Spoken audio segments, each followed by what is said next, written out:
chers lecteurs et chers consommateurs. Aidez-nous et le réseau Plus que Pro à protéger, défendre les droits et les intérêts qui sont les vôtres et ceux de nos chers consommateurs de France.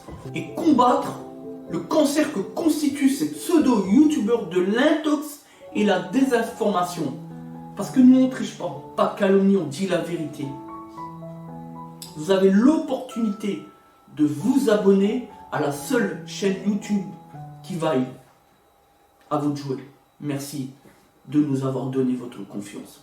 Des Autotransact Talange, réseau Plus que Pro pour la défense du consommateur, Citroën C3 phase 1 restylé. À quoi on remarque le restylage? Tout simplement au niveau du feu, puisque sur les phases 1, les toutes premières, ici le blanc, il est fumé, gris foncé. Donc aujourd'hui on fait ce document vidéo par mesure de responsabilité, puisqu'ici vous avez pu remarquer on n'a pas les bons écrous, c'est des écrous tôle, alors que là on est sur des jantes alu. Voilà, donc ça c'est du bricolage, encore une fois, c'est ce qu'on retrouve justement vis-à-vis des négociants, puisque c'est un véhicule qui vient d'être acquis par une cliente à un négociant. Voilà, c'est toujours la même chose, on fait n'importe quoi, on ne comprend pas ce qu'on fait, on ne comprend pas ses responsabilités vis-à-vis de la cliente, etc. Ça, c'est une cliente potentiellement qui peut se tuer, voilà. Donc, la cliente est au courant, elle a déjà commandé les écrous. C'est quand même dingue que ce soit au client de payer des écrous, alors qu'on lui livre un véhicule dans un cas évident de mise en danger sur la vie d'autrui. Voilà. Moi, un coup pareil, franchement, c'est une procédure pénale. Et c'est du n'importe quoi. Parce que nous, on en a déjà vu des cas comme ça, où le client se retrouve avec les roues desserrées, et où potentiellement le client peut se tuer sur la route. Voilà.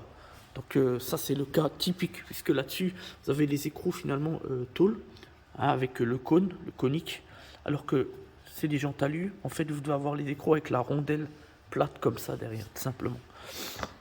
Donc ça, c'est pas la première fois qu'on fait ce genre de choses, que les clients nous contactent après avoir un jeu, en se rendant compte qu'en fait, c'est les écrous qui sont pas les bons.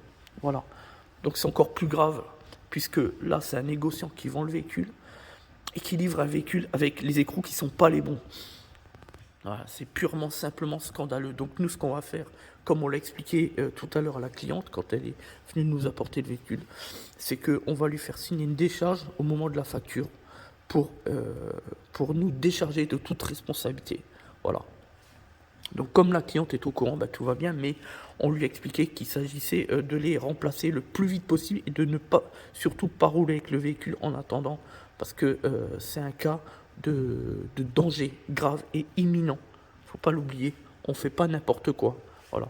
Et quant au négociant qui lui a vendu la voiture, le véhicule, franchement, si c'est nous, c'est une procédure pénale. Il ne faut pas déconner. Il y en a marre de ces charlatans qui font n'importe quoi, qui achètent des véhicules pour les remettre tout de suite sur le bon coin, pour les vendre sans savoir ce qu'ils ont entre les mains. C'est une honte, c'est une infamie. Donc, ceci étant dit, là-dessus, on va remplacer les disques et les plaquettes de frein et disques avant. Voilà, encore une fois, je ne veux pas en dire plus, mais je rappelle quand même que c'est un véhicule qui vient d'être vendu avec non seulement les écrous qui ne vont pas, mais aussi les plaquettes et les disques sur la ferraille. Est-ce que je dois en dire plus sur les charlatans que constituent ces négociants? J'en dirai pas plus. Donc voilà, c'est parti, on va démonter les roues et puis remplacer disques et plaquettes.